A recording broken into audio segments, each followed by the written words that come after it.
Bonjour à toutes et tous, bienvenue dans mon bureau, juste après la nomination de ce gouvernement, le discours du président de la République hier soir. Et ce dont j'ai envie de vous parler, c'est d'un paradoxe que je trouve très frappant. C'est-à-dire qu'au moment où les Français réclament à corps et à cri des services publics, de santé, la question de l'hôpital préoccupe beaucoup, des transports, de l'éducation, au moment où ils ont envie de conserver et de développer ces services publics, eh bien, le gouvernement, lui, s'assoit littéralement dessus et est en train d'avancer dans son entreprise de casse des services publics. Et nous avons eu ces jours-ci, avec ce nouveau gouvernement Macron-Attal, en quelques jours, plein de warnings, si j'ose dire, qui donnent à voir un peu là où le gouvernement veut aller, c'est-à-dire toujours du côté de la logique du privé, et pour une raison simple, c'est-à-dire qu'il y a un paradoxe apparent, l'aspiration des Français et la façon dont le gouvernement les traite, qui est contradictoire, et là où ça n'est pas contradictoire, c'est que les services publics sont du côté du bien commun, alors que le gouvernement cherche à aller vers les normes du privé, de la compétitivité, de la concurrence, qui est vraiment son mantra, sa ligne de conduite. Et donc forcément, il y a quelque chose qui s'entrechoque et qui ne peut pas coller. Et pour démarrer, ça a été quasiment pas vu, je trouve, avec la liste des 11 ministres qui ont été nommés, ce qui a disparu, plusieurs choses, mais notamment la fonction publique. Il n'y a plus de ministère dédié à la fonction publique. C'est quand même 20% de l'emploi en France. Si on prend tous les services publics, c'est 7 millions, mais les fonctionnaires, c'est 5 millions de personnes.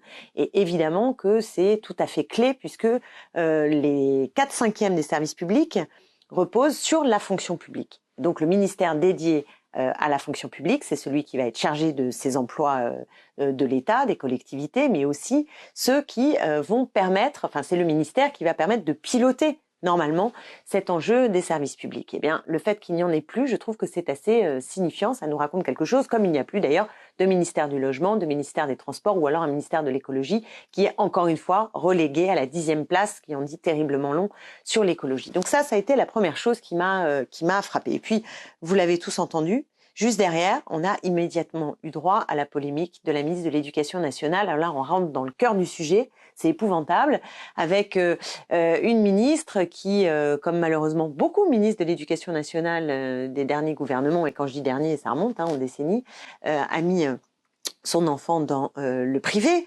Mais le problème, c'est l'argument qu'elle donne quand on l'interroge sur ce point, où elle dit il n'y avait pas de remplaçant, donc trop de manque de profs, et donc on l'a mis dans le privé. Et ça, c'est un argument qui, en l'occurrence, est mensonger, puisque dans l'école en question, dans le 6e arrondissement de Paris, il n'y avait pas de problème de non-remplacement au moment où son enfant y était. Mais surtout, vous imaginez bien, et vous avez tous réagi, enfin, en tout cas, on était très nombreux à être hyper choqués, c'est-à-dire qu'on a là un ministre qui entre en poste et qui, pour démarrer, insulte tout simplement le corps de fonctionnaires dont elle a la charge. C'est assez inédit. C'est un côté totalement hors sol de la Macronie qu'on connaît.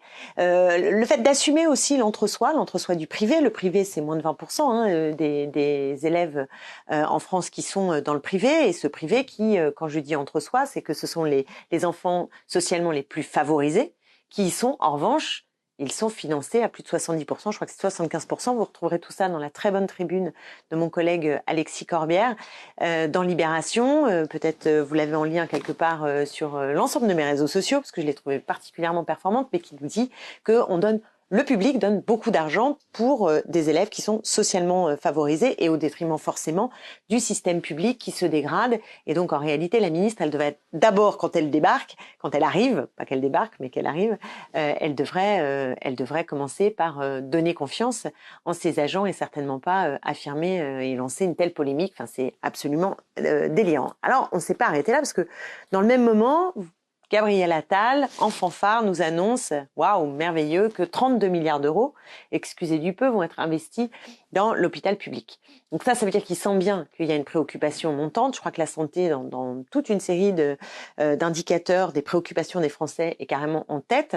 Et donc, il voit bien qu'il y a une préoccupation, ils savent que la situation est proche du burn-out complet, et il annonce ces 32 milliards. Mais le problème, c'est que, aussi brillant soit-il d'un point de vue de communication, et je pense que tout le monde sera d'accord pour lui donner ce point, c'est vrai que Gabriel Attal est un bon communicant, néanmoins ça fait pas tout, et donc les 32 milliards, il suffit d'aller regarder rapidement ce qu'en disent ceux qui suivent précisément ces budgets pour comprendre que, en fait, ces 32 milliards, c'est simplement l'augmentation mécanique du budget de l'assurance maladie et qui fait que, voilà, il y a une augmentation de 30 milliards. Et que tout le problème d'ailleurs de ces dernières années, c'est précisément que l'activité dans l'hôpital monte beaucoup plus vite que l'évolution des budgets. Donc oui, ça monte, les budgets. Mais si vous avez une activité qui est comme ça et que le budget il monte comme ça, vous voyez bien qu'il y a un problème, c'est qu'il y a un gouffre dans lequel se retrouvent tous ces salariés qui, eux, n'en peuvent plus. Et on a du mal à recruter. Et vous connaissez cette situation qui est terrible à l'hôpital et qui est liée bien sûr au manque d'investissement, de reconnaissance, de rémunération, et que tout ça crée un système absolument infernal. Si vous rajoutez la T2A et l'ambulatoire, là c'est carrément l'enfer. Et donc le ministre annonce quelque chose qui n'existe pas, c'est un mensonge d'État, comme la ministre de l'Éducation juste avant, Amélie Oudéa Castéra, comment oublier son nom. En plus j'ai vu plusieurs fois marqué que c'était AOC, donc là j'ai un peu bondi parce que la comparer à Alexandria Ocasio-Cortez, je trouve ça un peu rude, hein. On préfère l'AOC des États-Unis que celle de France. Bref, à eux deux, bref, mensonge d'État, mais c'est assez en Macronie, c'est pas du tout nouveau, et je trouve que ça raconte aussi quelque chose de la crise de régime dans laquelle on est. C'est-à-dire qu'on a des ministres qui ne sont absolument pas dignes, je dirais, de la fonction, et qui dégradent à une vitesse terrible la fonction, qui se mettre soit dans une communication pour essayer de masquer la réalité, soit carrément dans des polémiques qui sont absolument inacceptables. Et puis pour terminer, c'était Emmanuel Macron qui a fait le discours de politique générale, ce qui est quand même pour le moins discourtois à l'égard du Premier ministre. Discourtois, je suis gentille, en fait, c'est juste pas du tout républicain, c'est pas dans cet ordre-là que les choses devraient être faites. Mardi, nous aurions dû non pas avoir des questions d'actualité, mais avoir le discours de politique générale du Premier ministre qui doit rendre compte devant l'Assemblée nationale et ensuite un vote de confiance. Mais comme ils n'ont pas de majorité, eh ben, ils font pas le vote de confiance. Et comme Emmanuel Macron veut être ministre de tout, eh bien, il ne permet pas à Gabriel Attal de donner d'abord son discours qui donne le cap, mais c'est lui qui, à la télévision, pendant 2 heures, raconte ce qui va être fait dans les mois qui viennent. C'est le régime présidentialisé à outrance, on le sait, depuis 6 ans, mais je dirais que là, on a encore eu une démonstration de cette surprésidentialisation du régime. Et donc, en écoutant Macron, il y aurait plein de choses à dire, et vous avez sans doute lu dans tous les sens des commentaires.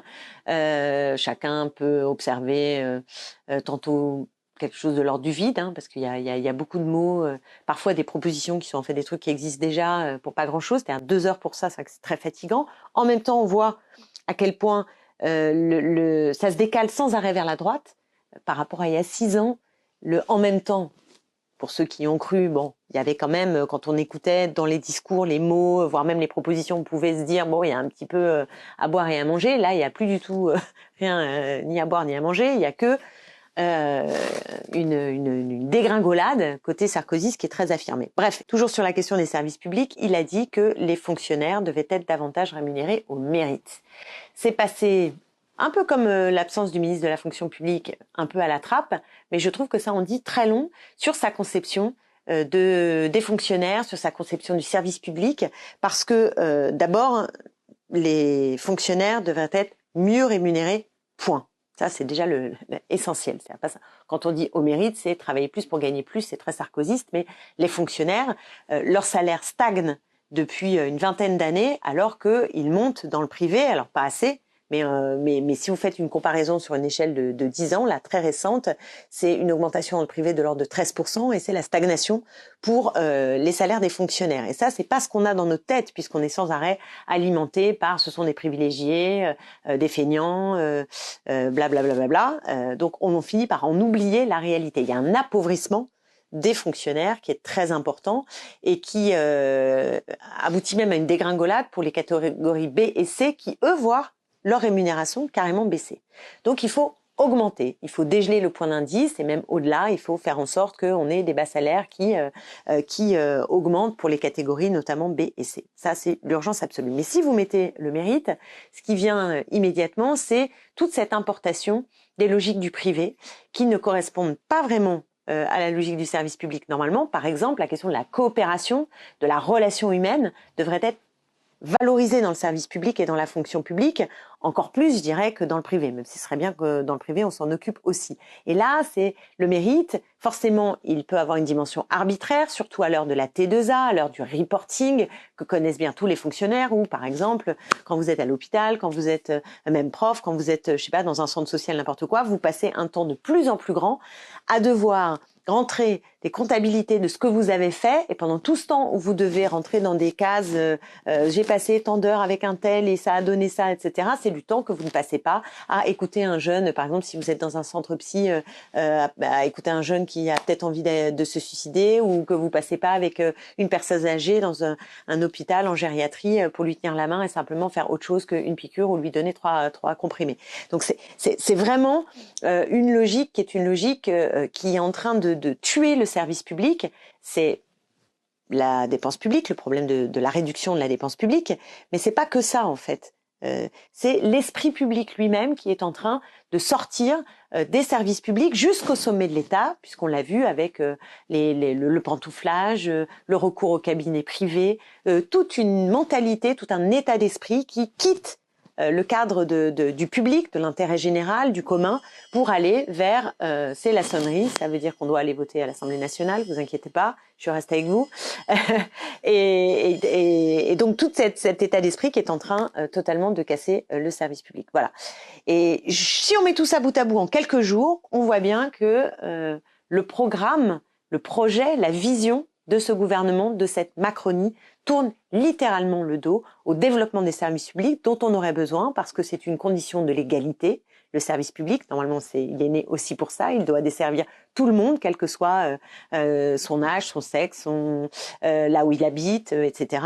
Donc c'est une promesse d'égalité qui est très importante, et puis c'est une logique de bien commun, de servir nos besoins et non pas de servir le marché, de servir des intérêts privés, etc. Donc ça, c'est dans la période que nous traversons, je pense que c'est dans ce sens-là que nous devons avancer, et le gouvernement nous fait littéralement reculer. Raison pour laquelle j'organise le 3 février prochain un colloque à l'Assemblée nationale sur la question de savoir quel service public demain, avec des tables rondes, des cartes blanches. Vous pouvez trouver le programme et surtout vous inscrire, parce qu'il faut s'inscrire vite, et surtout bien rentrer dans la case, parce que c'est à l'Assemblée nationale, on n'y rentre pas facilement, et donc il faut se préinscrire au moins 3 jours avant.